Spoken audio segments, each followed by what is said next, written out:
Good morning and welcome to the December 2nd meeting of the Central Oklahoma Transportation and Parking Authority Trust meeting.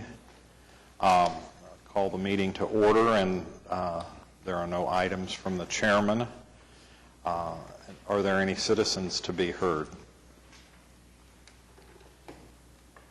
None to be heard. Then could I have approval of the minutes for the Cotpa board meeting of November 4th? Move approval. Been moved and seconded. All in favor say aye. Aye. Opposed, same sign. Next item is a consent docket. We have 3 items on the consent docket. Is there anything that anybody would like to have pulled and considered individually? If not, is there a motion to approve the consent docket? It's been moved and seconded. All in favor say aye. Aye. Opposed, same sign. Okay. Item 4 is item for individual consideration, and the first item is the approval of amendment number 1 to the contract for engineering services with Wendell W.D. Architecture, Engineering, Surveying, and Landscape Architecture, PC, for a new Embark compressed natural gas fueling facility. Yes. So Amendment 1 is, as you mentioned, really the next step in the development of CNG fueling infrastructure at our 2000 South May Avenue facility, which of course is needed for our transition to alternative fuel technology in the Embark bus fleet. And so this is really that next step in supporting the board's desire to transition to alternative fuels, not only for the air quality enhancements that we can see through alternative fuels, but also to support Oklahoma cities and Oklahoma, for that matter, natural gas producers. So we continue to move forward with that project. Back in, I believe it was March. In March, the board approved the initial contract with Wendell. It was for $50,000 for basically a site analysis and some preliminary cost estimates. And so what this amendment here is, this is really, again, the next step. This will be full design, development of bid documents, construction administration for the entire project. So the amendment amount with the $50,000 already approved is not to exceed $443,000. And again, that's really for the remaining design and construction management services for the project.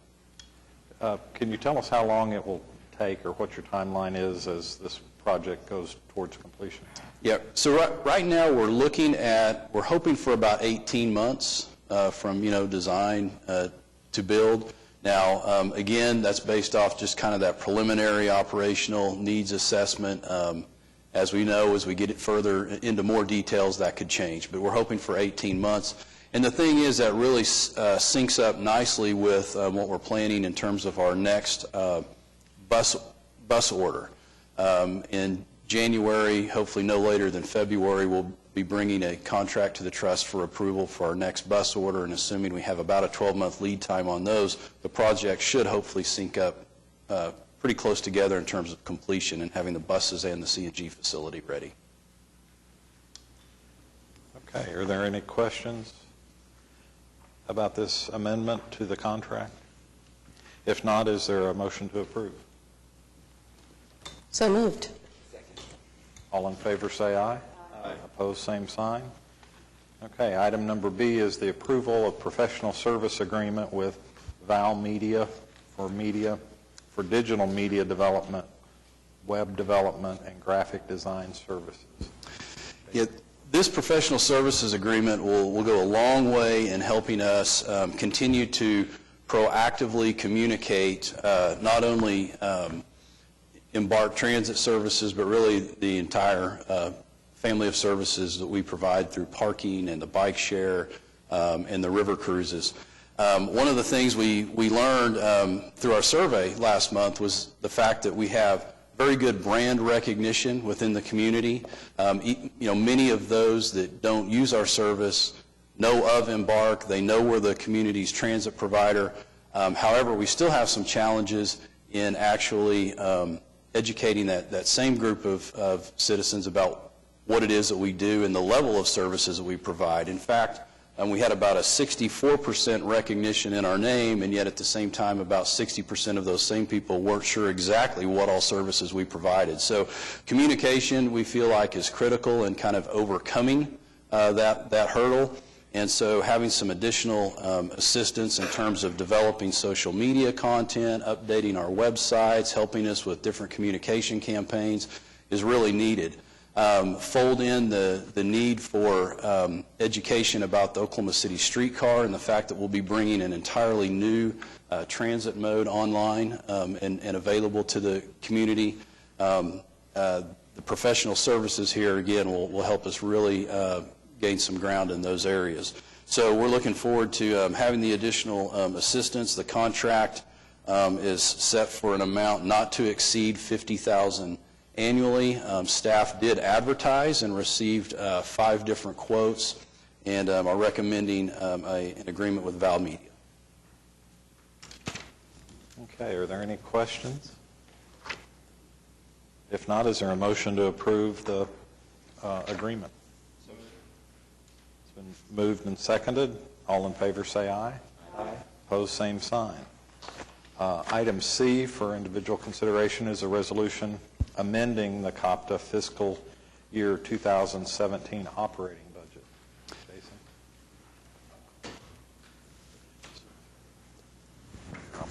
I'll scoot over. Okay. The budget amendment item is actually in response to a budget cut that was required of all city departments that basically receive support from the general fund. With sales tax revenues continuing to come in under projections, again, the city required a 1.25% budget cut from all city departments.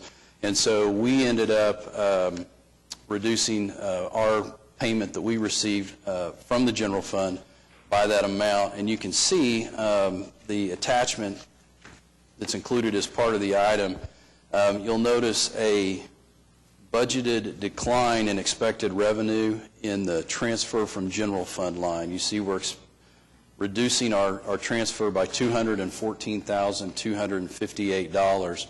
And so the way we'll compensate for that reduction in revenue is by lowering our fuel expenditure budget.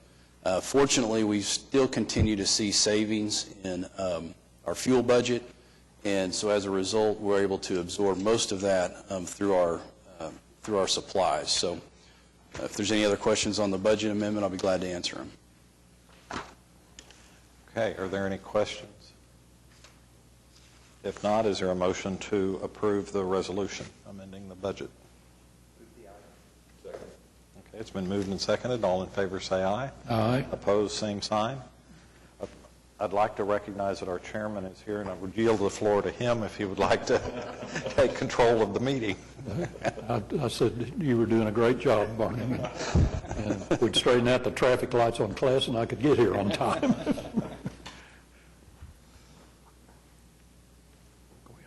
Okay, well, I'll continue. Item number D, the approval of a contract and amendment with Smart Growth America for consultant services to perform a benefit cost analysis for a high-capacity transit project.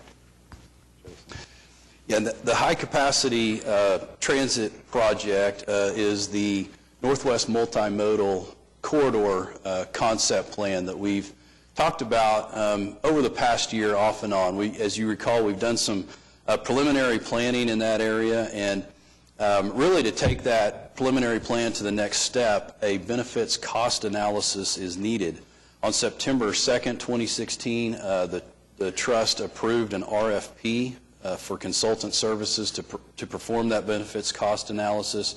We ended up receiving 2 responsive proposals. You can see there one from Smart Growth America and then one from Cambridge Systematics and Half Associates. The benefits cost analysis, again, is really that kind of that next stage in the planning process, and is really needed in order to position us to be able to apply for any federal grants, federal assistance to move the project forward. So again, it's just kind of that next step in the planning process. This item is a contract and an amendment. The original base proposal from Smart Growth America was $19,000. Through negotiations, we requested some additional ridership modeling. That was an increase of $13,500, so the total estimated cost is $32,500 for the benefits cost analysis, and we hope to have the analysis wrapped up early spring so that we'll have it ready in anticipation of an announcement of Tiger funding. Okay, is there any discussion about this item? Any questions? If not, is there a motion to approve the contract and amendment? Second. It's been moved and seconded. All in favor say aye. Aye. Opposed, same sign. Okay, moving on to ratification of payroll and vendor claims for the period of November 1st through November 29th, 2016. Is there a motion for ratification of claims? So moved. It's been moved and seconded. All in favor say aye. Aye. Opposed, same sign. Okay, the financial reports. Jason? Yes, I'd like to start on page 2 of the budget to actuals, looking at the transportation operations budget to actual. I have a few information items for you this morning. Would start by looking at the total operating revenues, and I wanted to point out that through 4 months of the fiscal year, our total operating revenues are about 95% of what we had projected, or a negative variance of $392,940, and wanted to make sure that I mentioned two things. One is that variance is due first to federal grants. Our federal grant revenue through 4 months is about $145,000 less than what we had projected. We do have one more grant draw that we'll be doing on our existing federal grant that we're using for maintenance and planning reimbursements, and then we'll be transitioning over to our next federal grant. So what we can anticipate is really not only on October's financial, but probably looking at November, December's, to see that federal grant revenue continue to remain under budget until we've received and been awarded the next grant, and then we'll seek reimbursement for expenses incurred during that time. So just wanted to kind of have that quick discussion as we move forward. We'll probably continue to see that for the next couple of months worth of financials. And then really the other, I would say, shortfall in revenue you'll notice is from the payment received from the City of Oklahoma City General Fund, and that's consistent with what we just discussed with regards to our budget amendment. We've purposefully drawn less than what we had budgeted. So with that, moving down to the operating expenditures. On the operating expenditure side, we continue to be in good shape. Our total operating expenditures are actually less than what we had projected through 4 months of the fiscal year. You'll notice some savings in personal services, supplies, and fuel that we mentioned. And then we do have an overage in our other services and fees. We're about 108% of what we had expected. And there's a couple of things influencing that. One is we have had some streetcar consulting service payments that we've made that have pushed us over budget, at least through the 4 months. We don't anticipate to finish the year over budget. And then we have paid some contract renewals a little bit sooner this year than what we did last year, in particularly with regards to some software renewals and licensing. So with that, I'll be glad to answer any questions on the transportation financial or move on to the others. On page 3, parking financial, again, looking at total operating revenues, you can see that we're at about 104, or I should say 105% of budget, or about $118,000 over on revenue than what we had expected.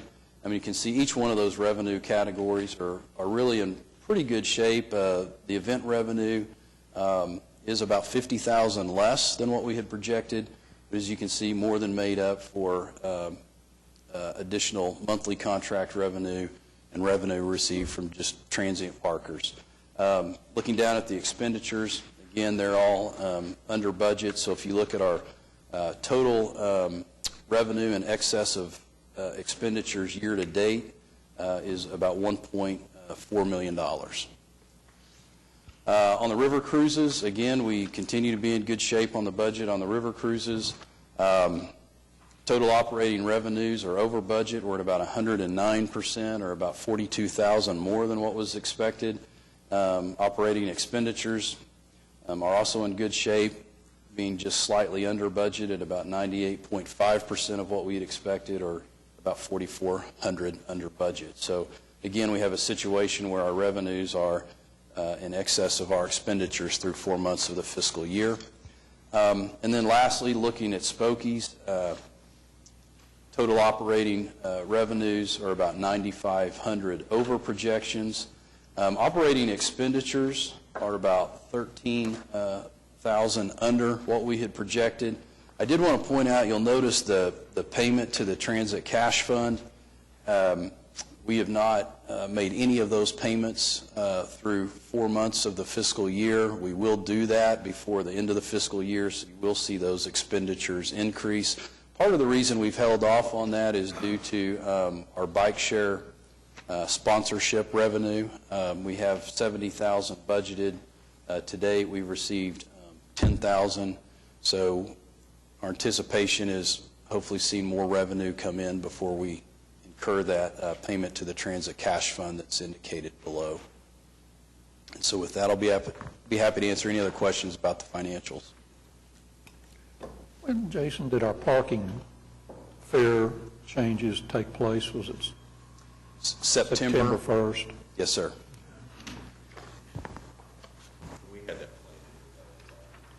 Yes. Okay, is there a motion to receive the October 31st 4-month budget to actual financial report? So moved. It's been moved and seconded. All in favor say aye. Aye. Opposed, same sign. Now we have the Cotpa pension interim financial statement for the 3 months ending September 30th, 2016. Yeah. With the interim pension, again, we receive this once a quarter. Probably the most, I won't go through the report, but I did want to at least point out that I think some of the most useful information you can find under the management's discussion and analysis on page 1. I did want to point out the 4th bullet under the financial summary section. As you know, we do an actuarial report each year to determine in many things, but in particular what our funding ratio is for our pension. And so this interim pension report does reflect our most recent actuarial report. And so you can see the Cotpa funded ratio for the accrued liability as of July 1st, 2016, it says was 81.8% or almost 82%. So that's still consistent with the Board of Trustees' goal of at least getting that pension to 80% funding, and then obviously the ultimate goal would be to 100%, but we still maintain that interim goal the trust had of trying to get to 80%. So that in itself is reflects well on the direction the pension is headed. The only other item I would point out is on page 17 of the report. You'll notice a column of data where there was apparently a error in the Excel formula. I think it's page 17, might be 18. And so we've provided a handout to replace that page. With that, I'll be glad to answer any other questions.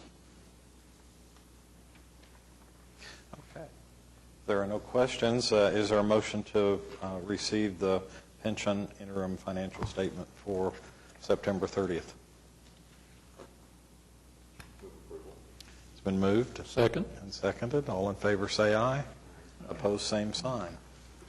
And moving on to our program reports, our first one is the transit system report. Kevin? Thanks, Mr. Vice Chairman. Good morning, Chairman, trustees. Thanks for having us. I'm always happy to be here. In this case, I'm particularly happy because the hard work of our employees and dedication, I mean, each one of them really manifests itself in a couple of the numbers that I'm going to report to you. I'm going to touch on 4 topics of the October 2016 monthly transit report: safety, ridership, on-time performance, and how we measure up to our fiscal year-to-date report card. We had 0 preventable accidents during the month of October. We had one very low dollar, $328 to be exact, preventable accident, which brings our 3-month rolling average to 0.7 accidents per month preventable. And that's 0.7 more than our goal of 0. We experienced 4 non-preventable accidents during the month of October. If you take a quick look at the ridership, daily ridership and the fixed route, you'll see that we provided 40 fewer trips this October than last, which is less than 1/3 of 1% decrease, which is bucking the trend from our peer cities.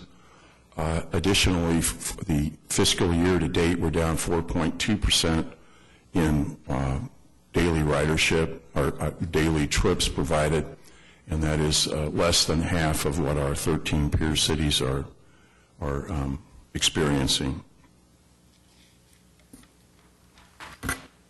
New night service, and if you please pay particular attention to the trend, we doubled the number of routes between the lines up top from the one below, yet the decline, which is a seasonal decline that will probably continue through December, it's very odd that even though we have twice as many routes on the street each night, we're within 1/10 of 1% of the decline from last year, which is significant. We're down 11.6%, which is 1/10 of 1% better than October compared to September last year. And as you can see, we may, and we're going to do everything that we can with Mr. Scroggins to reverse the trend, but it may be until December, the end of December, that we recover. I can tell you that all 349 passengers or trips that night were glad, and as it gets colder, they're even happier about our night service. I love it. The next slide is on-time performance, and I am just so pleased to point out that it's a record high, but it truly is the result of each one of our operators and others who meet with their bosses once a week and go through. We have incredible graphs and things, conversations for what the impediments are to improving our service to our customers, which is huge. It increased from 64.4% or 0.7% to 68.8%, a record as far as I know, and that's a 6.3% improvement. We have every intention of continuing that improvement, and just, our operators, I mean, you want a tough job, drive the Route 23 there and try to stay on time. It is just, my goodness. Our fiscal year-to-date report card, I'm just going to run through the percentages. We're at 93% of the number of passengers per service hour. We're at 98% of the number of passengers per operating days or trips. We're at 89% of the number of on-time bus arrivals. We're on the 104% of the miles between road calls, and could be that I'm not going to be up here for the next couple of months, but we're going to modify that number because it presently includes the miles between road calls, includes the paratransit service, which kind of distorts it, mutes the effect of that number. For instance, we went 52,000 miles without a road call. So we're going to pull that out and just report the number of miles between road calls for the fixed route service, which gets that dilution out of it and makes the number more valid in my mind. And frankly, that's how we're going to look at it from now on. The number of accidents per 100,000 miles, we're at 89%. I love it. The number of passenger claims per 100,000 miles, we're at 62%. I'd be so pleased to answer any questions. I had one quick comment to add to Kevin's comment about changing the way we measure that miles between road calls. And just for information, as we go through our strategic business planning process and we identify our services and we develop programs, coming up with real high-level performance measures to communicate to the public, to leadership. That's really what that planning process is all about. So we always have a tendency to roll things up, and let's report at the highest level. We don't want to get into a whole lot of minutia and detail. But as with any process, we continue to refine it and try to make it better. And we really do think that if we're trying to communicate to our customers how we're doing in terms of delivering service, it really makes sense to break that fixed route out from paratransit, because there are two different classes of vehicles, two different groups of customers, and so we're kind of going the other way on strategic business planning by making it a little bit more detailed, but I think it tells a better story. So just wanted to kind of share a few more thoughts behind that transition. I appreciate Kevin and Dennis and others recognizing that and bringing that up as part of the planning process this year. Yeah, the motto, and you can look at our LFR numbers, and it is really a way to steer this place because it's legitimate, and there ain't no sandbagging. Also pleased with on-time performance numbers. Absolutely. Thank you very much, very much. Our customers thank us, too. It's just, particularly as it gets colder. Yeah. Thank you so much. Okay. Thank you, Kevin. Next report is our Oklahoma City streetcar report by Jesse Rush.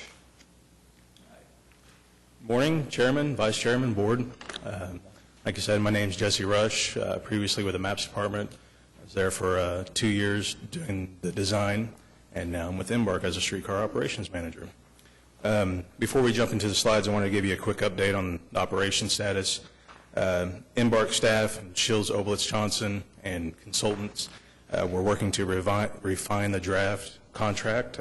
We're looking to We've got a date set of December 20th to begin negotiations with the contract, and then also we have started talking with ODOT and the FTA and the state oversight agencies to get them involved with the process and keep them involved from day one. So with that, we'll jump into the slides. October 27th, the Maps Department opened up bids. They received 3 bids for the mainline construction project, Herzog Contracting Corp., Archer Western, and Connect OKC. Herzog was the low bid with the $50 million bid, and they were recommended by the MAPS 3 subcommittee and advisory board. The contract with Herzog was approved by City Council on November 22nd, and this past Monday, the MAPS Department has sent out the notice to proceed for them to start construction. They're looking to start mobilization in December and actually start construction in January. The construction in January will start with utility relocates and then hopefully start seeing rail in the street around March of next year. So moving on to the storage and maintenance facility, it's moving along great. We'll kind of walk you through the picture here. You can see the elevator pit and the maintenance pit. The slabs have been poured and the walls were poured last week. And in the background you can see the Union Station loading docks. And off to the left side of the picture there, you can see 7th Street. The contract completion date is scheduled for September 23rd of next year. There's a amendment that's coming through MAPS that may push that date just a little further down the road. Moving on to vehicle procurement. Things are going well there. They've started the construction phase of the streetcars. In the picture there, you can see the frame of the first streetcar on the jig being welded up. We had our conference call this past Wednesday. Things are moving along. The frame is starting to take shape. Jacob's quality control engineer has moved to Brookville, where he'll be stationed there throughout the entire construction process, keeping an eye on the quality of the streetcar, quality control. As has been mentioned before, we're expecting our first streetcar June of next year. We're currently evaluating streetcar storage options. And this past City Council, Amendment Number 3 was approved, which removed the wheelchair tie-downs and also added the window vandal film to the exterior windows on the inside, so that if someone sitting on the streetcar scratches the window with the key, they can just remove the film, place a new film on there, and not have to replace the entire glass. So, Jesse, why were the wheelchair tie-downs removed? So during the mock-up review, when we were in Dallas, it was determined that the way the wheelchairs, you come onto the middle section of the streetcar, and then you back up against the wall, and you use your wheel locks on the wheelchair. And since the momentum of the streetcar is only forward and back, there's no side-to-side shift, there's really no way for the wheelchair to move. And so it was just a way to save money on the contract also. It's also consistent with, other streetcar systems that don't I have just the wanted to tie-down. make sure that our disabled patrons weren't going to be affected by that we weren't Right. looking for a different solution or whatever. I understand. Yeah, for sure. Right. Okay, and then moving on to the final rail procurement. So we received our last 21 loads of girder rail. It was delivered to the Dolisi storage yard. The City of Oklahoma City and Dolisi had reached a lease agreement where Dolisi would lease the property to us for free as long as we come back and once construction is complete, we return it to the same state as it was when we got the lease. We're expecting our first shipment of special track work March 2017, which is our switches and pre-bent rail, and then our second shipment, we're expecting that in July 2017. One of the good things about this lease lot that we got from Dolisi is this will allow us to store these 21 rails of girder rail, and they'll be able to place a job trailer there and also all of the special track work. We've got 78-foot east-west and then 720-foot north-south leased area, so it's great for the contractor. So I went through that pretty quick. If there's any questions, I'd be happy to answer them. Go ahead. I wanted to thank Jesse. First of all, Mayor Cornett happened to be in Brookville 2 weeks ago, and Jesse was very kind and helped set up a meeting. And so he toured the plant and actually saw the cars under construction and was very impressed by everything that happened there. So Appreciate that. thank you for helping with that. No problem. Thank you. One additional comment, just as a reminder, it was mentioned during the last trust meeting that we perhaps look at a schedule of presentations from staff so that we don't do a presentation of each report every meeting. So with this meeting here, we've developed a schedule basically to where with as much activity we have going on with the streetcar, Jesse would present his report each month, and then we'll get into a rotation where it'll work out to about each division head or program manager will present once a quarter. So try that, and we're happy to alter it in any way. That sounds great. I just wanted to welcome Jesse on board. And, Thank you.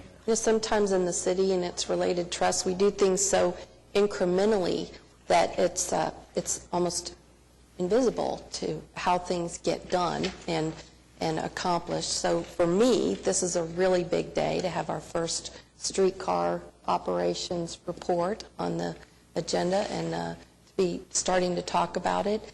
Every time we talk about it, it seems a little bit more real.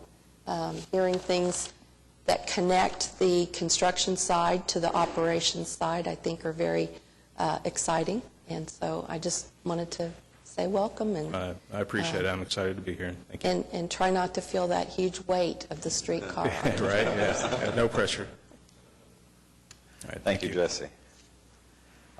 Moving on to the parking system report. Corey?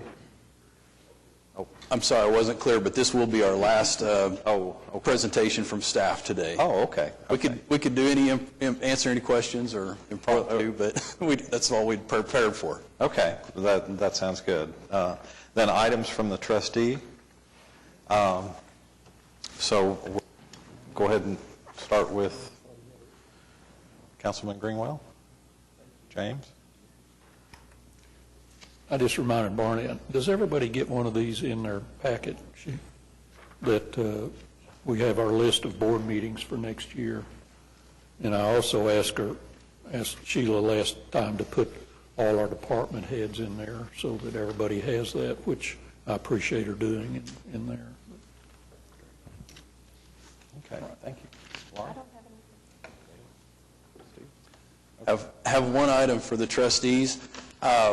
We did not put the long-range transit system report on the agenda, so we're unable to officially do that under, receiving the program reports.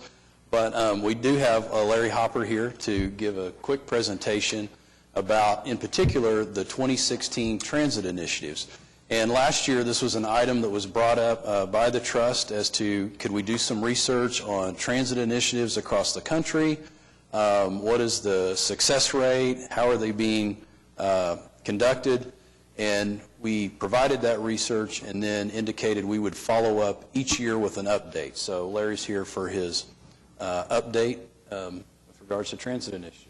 And could we receive the reports that have been given? Move to receive the program reports. Seconded.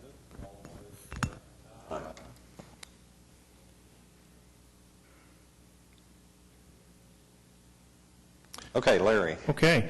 We're pleased to provide an information report about the trends in transit elections nationwide.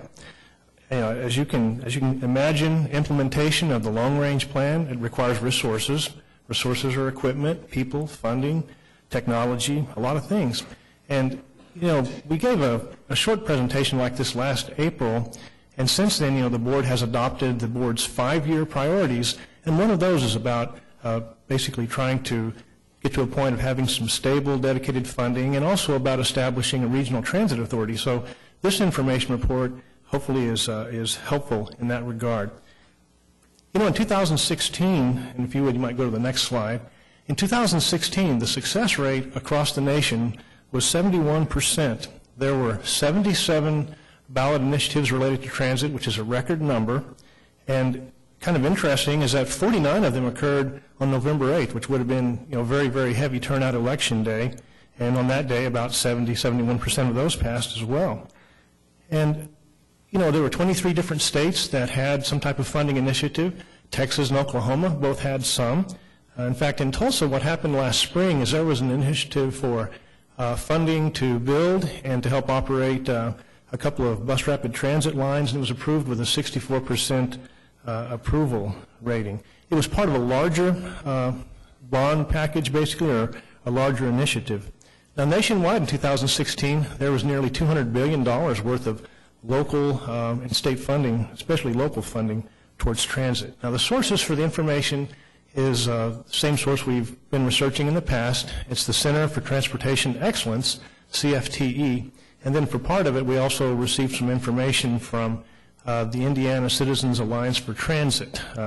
They're kind of a more sophisticated version of the APT that's here. Now, the next slide talks about how there's really a wide variation in the different types of measures that you find across the state, and a variation in terms of how different areas prepared. And, some weren't direct elections that increased funding, they were referendums. In Indianapolis, they had kind of an interesting referendum where basically they were having a referendum that passed, I think, by 59%. But what it does, it actually sets the stage for elected officials to later fully enact what would be an income tax. Kind of an unusual approach, but every region is different. Up there, in fact, the way that income tax would work is they calculated that for a household that makes $48,000, the cost would be about $10 a month for that household, about 35 cents a day.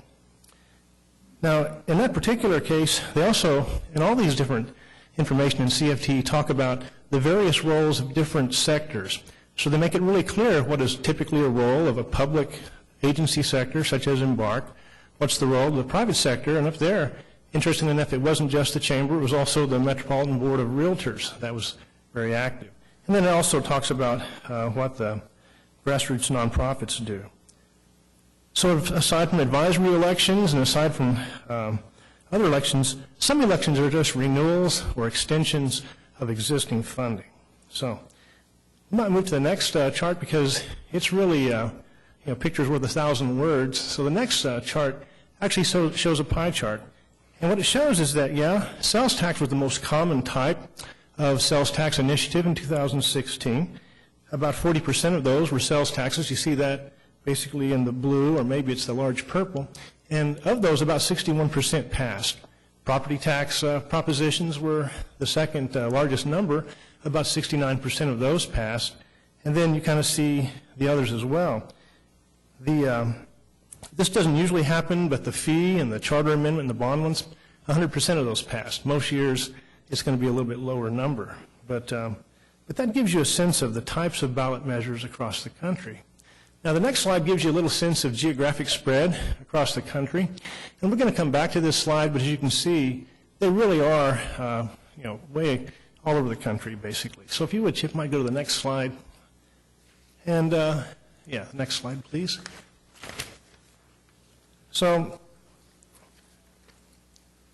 what it really appears from what the CFTE is showing, what that organization shows, is that a lot of regions around America are concluding that local and state funding is really key. They're maybe applying for federal funding, but they're not just waiting for it.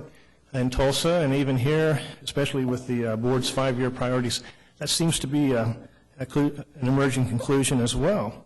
And then, as you kind of see in the blue there, most recently, Embark has conducted, had ETC conduct a survey of riders and non-riders, hundreds and hundreds of surveys, statistically valid. And as you see, 78% of the non-riders, they stated that investment in public transit in Oklahoma City's long-term future is important. Well, that's really an interesting thing. It shows the popularity of transit, not really a political poll, but it really is very helpful, very informative, valuable, nonetheless. So if you would, we'll go to the next slide, the one you saw before. Okay. What you're going to kind of notice is that, a lot of those red sales tax elections around the country. Property tax, you see a large concentration of them up in the upper Midwest, Great Lakes area. Usually you'll see a lot in the eastern part of the country. It just doesn't show up as much this year. And what's kind of interesting is that straight line in the middle of America that runs from Austin, Texas to Kansas City, almost a I-35 corridor. So that shows some activity that's happening here in the middle of the country. A few elections were statewide, like in Maine, where there was a $100 million proposition for transit and other transportation improvements, and a lot of other states also got involved. And these advisory votes you heard earlier about them, they're really more than just symbolic. Sometimes, they're about the creation of an RTA, not necessarily the funding for it, but the creation of an RTA. Sometimes they're about, as was the case of a suburb down in Austin, whether they wanted to opt in to being part of the regional transit funding process. So we'll go to the next slide, and I'm not going to, we'll go to the next slide if you don't mind. These are just a list of some of those 77 different elections. The sales tax examples, several of those were half-penny increases, like in Atlanta. Wake County, North Carolina, and the Charlotte area, that's actually the first time that they've established a half-cent penny. In Seattle and Los Angeles, those were really massive programs that really go into the billions and billions of dollars for those areas. Property tax examples, those are just a couple of them. The one in San Francisco probably is because it was really a bond issue proposition. So it just kind of gives you a sense of some of those entities that have done that. And then if we go to the next slide, again, it's one that you've seen before, but just as a recap, 77 elections, 23 states, 71% national pass rate. And actually, if you look since 2010, the approval rate's been more like 73% for transit elections across the country. And then for the final slide, again, this information is really something that anyone can find over at the CFTE website and through some of the other research that we were able to do. And I hope this information fits well for what you all have requested. Be glad to answer any questions. Thank you. Is this on? Good. Thanks, Larry, for your report. In digging into it, did you find that where voters decided to increase their sales tax by that half-cent, how high was their sales tax already? And was there, or was that just sort of it varied from city to city? It's really going to vary a lot from city to city. I think in some cases they might have already had a half-penny sales tax, but it really does vary a lot around the country. What about with, I'm sorry. Go ahead. Property taxes, what about with that? Was there just kind of a variance? In other words, I guess what I'm asking, did you find that voters were reluctant when they felt that their property tax was already higher, that their sales tax was already higher, more, apt to pass it if they found that it was already low, and then, okay, well, we can do this because we have these funds? We'd really have to look a little closer on that. I think a lot of it may just come down to how, in some parts of the country, local government tends to be funded more through the property tax than by sales tax. So I'm not really sure on that. The millage elections were, apparently a pretty popular way around the country for it. And sometimes it sounds as though it was for operating funding, and clearly sometimes it was to basically pay debt service on bonds. Larry, in one of your slides, there was the Tulsa bus rapid transit election, and could you tell us a little bit more about that, since that's our sister city? Yes, I can. Vision is a vision proposition. Tulsa worked on a variety of different types of improvements for their community, a little bit like our MAPS project. The overall thing was half-penny sales tax, but it's for a broad range of different improvements stretched over 15 years. I think it's $510 million for the total. Transit was budgeted about $54 million of that. And again, the idea is they're already going to build the Peoria BRT line. They're going to build 2 more, and as I recall, the idea was to have enough operating funding that sort of stays on to help operate those. So really, Tulsa has really stepped up and done something very interesting. Okay, thank you. Are there any other questions? Okay, thank you for your report. Okay, well, I apologize. We took care of the receiving the program reports, and I guess we received all of the reports, although we just heard orally from certain managers. But anyway, want to wish everybody very happy holidays and safe holidays, and we look to see you after the first of the year.